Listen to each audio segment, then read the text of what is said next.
What do the games KISS Psycho Circus, Cool Borders 4, and Chef's Love Shack all have in common? These three terrible games were all released in 2000, but they were not the year's worst games. At least, not according to Next Generation Magazine, who gave all three of these stinkers 2 stars out of 5. As crazy as it sounds, Next Generation gave 26 different games a lower score than KISS Psycho Circus. I'm talking about the dreaded 1 star. And today we're going to go through all of these reviews and read the meanest, nastiest, and snarkiest quotes from all 26 of these supposedly awful games. This is Next Generation's 1-star reviews, and these are the 26 worst games of 2000. Citizens, it has begun. A savage conflict between 2 galactic species. Mankind versus humankind. Do you have what it takes to be an Armorine? To wear the armor, to wield the weaponry, to take a stand for your world and your species? Armorines, the few, the proud, the bloodthirsty. Alright, up first we have Armorines Project Swarm on both Nintendo 64 and PlayStation. If war is hell, Armorines is some kind of hideous sub-hell. An FPS based on the Turok 2 engine, it attempts to recreate the bug-blasting freneticism of Starship Troopers, but comes closer to recreating the feel of a blow to the head with a blunt object. Armorines is a great step backward from Turok 2. If you're desperate to kill bugs, buy a can of Raid instead. Number 2, Blaze and Blade on PC. Ugh, the only decent part of Blaze and Blade is the initial character creation process, which is nicely comprehensive, even down to choosing a character's mode of speech. Unfortunately, then you have to start playing the game. A horrible mess of a real-time RPG that shoves even the worst bargain bin title out of last place. On top of this, the game requires you to manually pick up experience points before it evaporates. You have to exit the game and sell items from one character to another because you can't simply trade. And would you believe that the escape key is actually assigned as a function? Jump! This would have been a pathetic PlayStation title, even at launch. What the hell is it doing here on PC? Number 3, Boombots on PlayStation. Imagine Power Stone ported to PlayStation, substitute wacky robots, and then add claymation cutscenes that tell no story and are only vaguely related to what's going on. Finally, take everything that was good about Power Stone and put it somewhere else. That, in a nutshell, describes Boombots. Oh, and it's also frustrating as hell. The cutscenes, which probably took twice as much time and energy to produce as the actual gameplay, are typical Neverhood goofiness. Maybe you'll think they're funny, but certainly not enough to put up with everything else. Just stay away. Number 4, Deep Fighter on Dreamcast. Imagine that one fateful day you learn that a comet is headed towards the Earth and will destroy the entire planet in 1 hour. You spend the next 60 minutes fretting over your fate, thinking of all the things you did wrong and generally fearing what lies ahead. Well, the truth is you'd probably derive more pleasure out of that one torturous hour than you would playing Deep Fighter. A boring drag of a game that'll surely lull you to sleep if you manage to keep from killing yourself first. Number 5, Driving Emotion Type-S on PlayStation 2. While the pairing of Square and PlayStation 2 will most certainly result in many glorious moments for games and gamers, their first offering, a sports car concept racer, will not be one of them. Control-wise, this is certainly a game to be tamed, not played. Specifically, there's a discernible dead zone in steering in which the cars don't immediately react to movement of the analog stick. This creates a tendency to oversteer, and in turn makes it nigh impossible to properly compensate once you do, resulting in a constant tug-of-war with the analog stick that is nerve-wracking, to say the least. A pure concept racer that shows brief glimpses of technical brilliance, but is thoroughly botched by horribly awkward control and a dissatisfying lack of structure. Number 6, the Dukes of Hazzard Racing for Home on PC. Just a bad old game, never meaning no harm. But with gameplay like this, it winds up doing plenty. It's a shame, really, because the Dukes of Hazzard could have been mindless fun. Instead, the gameplay is as uninspired as it is tiresome. The fun is practically AWOL, the AI cheats like mad, there's no option to use a steering wheel, skids, turns, and collisions feature cartoon-like physics bouncing you around like a rubber ball, and the general league can even be outrun by big brown vans. If that weren't enough, you can beat the game in less than 10 hours. Only die-hard Duke Boy fans should even look at the box. Number 7, Earthworm Jim 3D on Nintendo 64. Hey Jim, it's been a while, and either it's been too long or not long enough. The worst thing about Earthworm Jim 3D is that it's a really good looking game, with bright colors, clean textures, and cleaner lines, with barely a hint of the murky fuzziness that's common with so many N64 games. All the gloss, however, does little to hide the lazy control, arbitrary goals, annoying camera, and level designs that are painfully simplistic when they aren't infuriatingly obtuse. At some point, you'll wind up asking yourself, who in their right mind would think this was fun? Number 8, ECW Hardcore Revolution on both Nintendo 64 and Dreamcast. Extreme Championship Wrestling is the hottest thing in the sports entertainment field in over a decade, whose over-the-top violence and dedication to technical skill over flash earned it a massive cult and then mainstream following. To see this amazing group of psychopaths reduced to this jobber of a wrestling game is truly sad. Shouldn't a game based on these lunatics at least get an M rating because of the people getting attacked by flaming chairs and thrown through stacked tables, and not just because the announcer says bitch? One of the few games that inspires active anger and hate. Just having to handle the cart with our bare fingers made us feel dirty. Number 9, the Flintstones Bedrock Bowling on PlayStation. There are the games that you can play for hours, and then there are the ones you can only play for a few minutes at a time before you run off to slam your head against the wall to try to blot out the pain. To say that Bedrock Bowling is a misfire would be pure charity. Rather than actually have a bowling game with Flintstones characters, this has instead been designed as a kind of low-end bobsled simulation. Stages, of which there are a grand total of 12, are named things like Lava and Flooded, which gives you a good indication of the level of creativity here. It's so bad that we're tempted to buy up copies just to protect some unsuspecting child from picking it up. Number 10, Mortal Kombat Special Forces on PlayStation. The premise is sound. Take the Mortal Kombat characters and flesh them out by putting them in their own action-adventure games.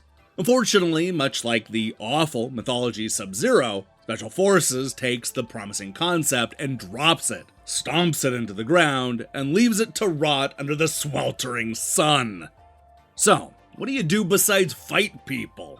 Well, you wander around levels looking for keys to doors that, in all honesty, you could probably just break down using your cybernetic bare hands. At one point, you're even stopped by a flimsy door leading to a fire escape.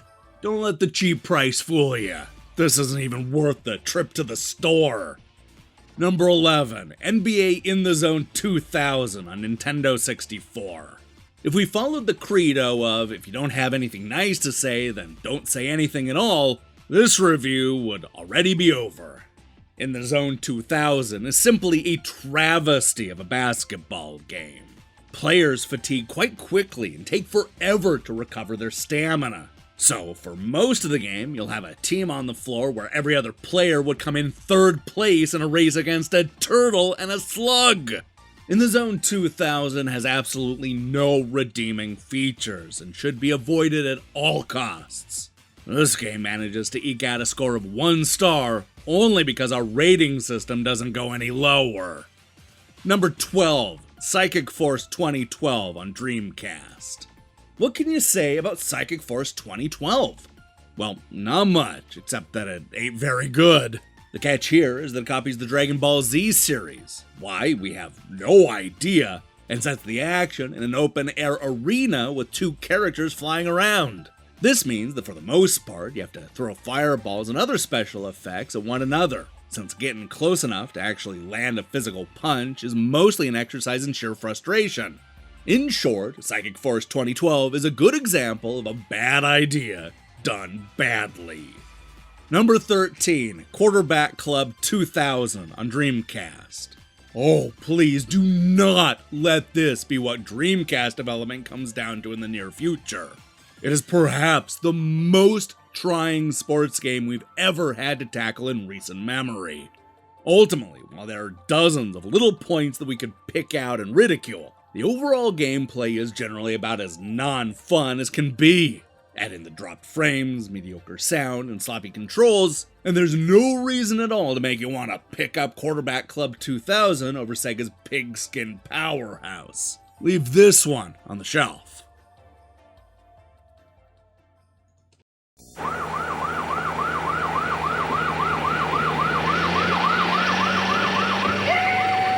Closest he'll ever get to driving any car again is in the Dukes of Hazzard game, Racing for Home.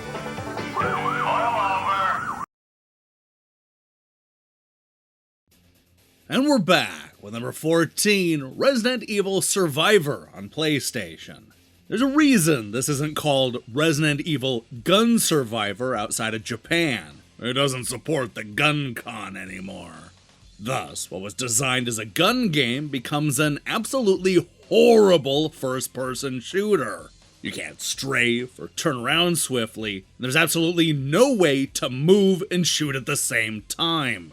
This alone renders the game nearly unplayable, but the game adds insult to injury by taking incessant cheap shots. But wait, there's more, or rather less. There are no save points, and your path is almost completely linear. Plus, this is a fully 3D engine, complete with pixels the size of dinner plates and textures that warp so badly that it looks like a special effect. Survivor is the wrong title. This game clearly didn't make it. Number 15, Shadow Watch on PC. Shadow Watch belongs in 1995. Every aspect of this game reeks of something that you would have played on a 486 with 8 megs of RAM. Designed as a strategy RPG, Shadow Watch has role-playing that's kiddie-pool deep and sleep-inducing action, and it's even turn-based. On the plus side, it does have a genuine comic book feel and, ran without crashing? Then again, 640 by 480 2D graphics won't strain your PC these days. Unless you want to trudge through medieval technology and gameplay, pass right on by Shadow Watch. It belongs in the history book. Number 16, Soul Fighter on Dreamcast. The beat-em-up is a genre that's here to stay. Soul Fighter is the latest entry, and much like Sega's classic Golden Axe, you must kick, punch, and jump your way through countless orcs, goblins, and other nasties with one of 3 assorted fighters. Unlike Golden Axe, however, Soul Fighter is in 3D and viewed through the eyes of what must be a wildly drunken madman. Developer Red Orb should have included a coupon for Dramamine with this game. This is perhaps the first spinning world simulator to run at a dizzying 60 frames per second. Now, excuse us, we have to find the toilet and vomit. Number 17, Spawn, In the Demon's Hand on Dreamcast. Here, in the interest of public service, are some things you would be more happy doing than playing the singularly dreadful Spawn. Sit on broken glass, eat maggots straight from a rotting weasel carcass, or catch the Ebola virus. The virtual turd pressed onto a GD-ROM, this puts the anti-hero Spawn and his various allies and enemies into a series of multi-roomed and multi-tiered stages for a brutally ugly third-person fragfest with a wide variety of exotic short and long-range weapons. The furious explosions, camera shifts, and flying bodies make this the spawn of all things migraine. Bottom line, lack of decorum allows us only to comment that this game would more aptly be subtitled From Capcom's Rectum. Number 18, Spec Ops 2 on PC. With sequels, the least you can reasonably expect is that it's as good as the original game. Zombie, the developer of Spec Ops 2, however, bravely eschews the tired old convention and delivers a second effort that stupefyingly manages to be far worse than the first. Highlights include unbelievably idiotic AI, a useless map, magically disappearing corpses and equipment, and subpar graphics. Don't waste your money. There are far better games of this type out there. Number 19, The Ring, Terror's Realm on Dreamcast.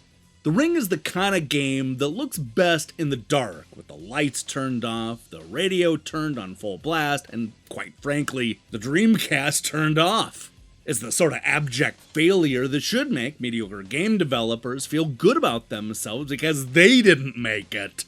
The combat is stiff and awkward, and navigating through the poorly designed menu system is so slow and tedious that it's actually better off just wandering around than going to the chore of consulting the map. By the time we slogged our way to the obligatory boss monsters, we couldn't wait for it to end. Number 20, Toy Story 2 on Dreamcast. The path to infinite disappointment and beyond leads straight through the heart of this cutesy little third-person 3D platformer. Jumpy, jerky, and 7 kinds of flawed, this sad story clearly reeks, and the heady odor of shoddy PlayStation to Dreamcast port should be enough to choke even the airtight space helmet-wearing Buzz Lightyear. Endless platforms await as to hordes of toy robots to blast, and any appeal held by the characters or license is pretty much totally wrecked by the cliched play. Terrible draw-in, ultra-sensitive controls, and graphics that are barely better than the PlayStation version further damn this to the Isle of Misfit Toys. Call this story a hack job. Number 21, Ultimate Sky Surfer on PlayStation 2. It must be said that the guys at Idea Factory tried very hard to make sky surfing into an interesting video game. They tried and failed. The character models are actually pretty impressive, looking not unlike Tekken fighters in terms of quality. However, this also reveals one of the game's fundamental flaws. There just isn't that much to do. Almost all the maneuvers involve spinning around or flipping. Since there's no terrain, stunts are limited. Game modes are pitifully sparse, too. In the end, Sky Surfer feels more like a sub-game to Pilot Wings than a full-fledged piece of software. This is a game so dull and listless that it almost defines the concept of duff launch software. Number 22, Vampire Hunter D on PlayStation. Based on the classic horror anime, Vampire Hunter D is truly horrifying. Just not in a good way. From the first-generation PlayStation graphics to the equally primitive gameplay and control, this gives every impression of having been resurrected, rotted, and shambling from some charnel House of Dead games. In fact, the control is so stiff and imprecise that simply running around, let alone fighting enemies, gets annoying. Being fans of the anime, we really wanted to like this game, but even fans should avoid this at all costs. Number 23, Warpath, Jurassic Park on PlayStation. Every once in a while, we have to wonder if publishers and developers actually play the games they're releasing. Ostensibly a fighting game, Warpath takes the premise of dinos duking it out and runs with it. The problem is, it doesn't actually run very far. This isn't a fighting game, it's just a pointless button-mashing exercise. History has shown that the Jurassic Park license spells doom for any game that it touches, and Warpath is no exception. If you want a fighting game featuring dinosaurs, go dig up Primal Rage. It was much better than Warpath will ever be. Number 24, Wild Wild West on PC. One thing that we don't need more of from Hollywood is another loud, over-budgeted cartoon like Wild Wild West. One thing that we need even less is a game based on a loud, over-budgeted cartoon. Movie tie-ins traditionally make lousy games, and to no one's surprise, they still do.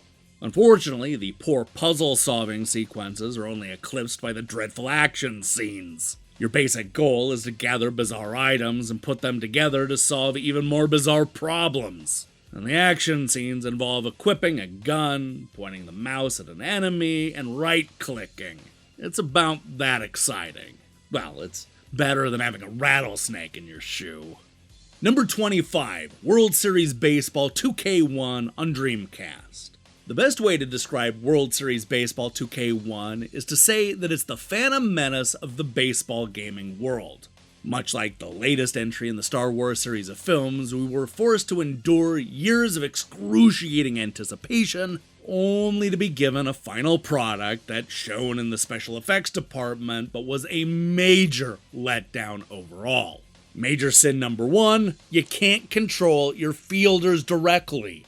Sure, this won't bother those who normally turn on the auto-fielding anyway, but to offer absolutely no choice in the matter is pretty inexcusable. While the graphics are about the best of any baseball game ever to grace the TV screens, the gameplay and feature lists haven't moved much beyond the 8-bit console stage. As a matter of fact, we seem to be able to recall being able to control fielders as far back as the Atari 2600 days. There's no excuse for this. None. And finally, number 26, WWF Attitude on Dreamcast. A hastily ported PlayStation title, what was a half-hearted attempt to represent the chaos and over-the-top antics of the WWF on PlayStation, is an embarrassment on Dreamcast. Although the graphics are high-res now, the wrestlers still move and act like robots, displaying neither joy at a win nor pain from a powerbomb. The roster, fairly current when it originally came out in August, is now hopelessly out of date. Sable, who has since left and sued the WWF, is featured prominently in the opening movie, and the presence of superstars like Dr. Death, who has since been fired, and Owen Hart, who was killed in a tragic accident this summer, just seem awkward.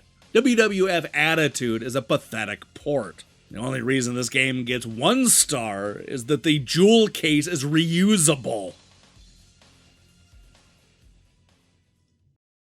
Game rated E for everyone. Hi, I'm Pedro Martinez, here to talk about some special people. People who need help. Like Tyrese, he'll sing on anything. Then, there's Dave. What's he thinking? Like I'm not gonna mix it up out there? I got more pitches than a used car dealer. I've got more control than an 18-hour bra. I am El Duro! I'm a styler. World Series Baseball 2K1 on Sega Dreamcast. It's thinking. Hey, thanks for watching this episode of Next Generation's 1-Star Reviews. If you liked what you saw here, then you'll be happy to know that we still have 1 more episode to go. This is a 7-part series with the first 6 episodes now in the official playlist. Go give those a look and tune in next week for the worst of both 2001 and 2002. Now, here's the question I have for you. What was Next Generation's meanest, nastiest, and snarkiest review of 2000? Ooh, I feel like they really amped up the meanness in this episode. I mean, this was the episode when they talked about Capcom's rectum. I bet you didn't expect to have that visual in your head when you woke up this morning. Let me see your picks in the comments below. We'll be back later this week with the long-awaited return of the Shoot 'em Up show, as well as more magazine reviews. While you wait for that, I strongly recommend you click that subscribe button and support what we're doing here. Until then.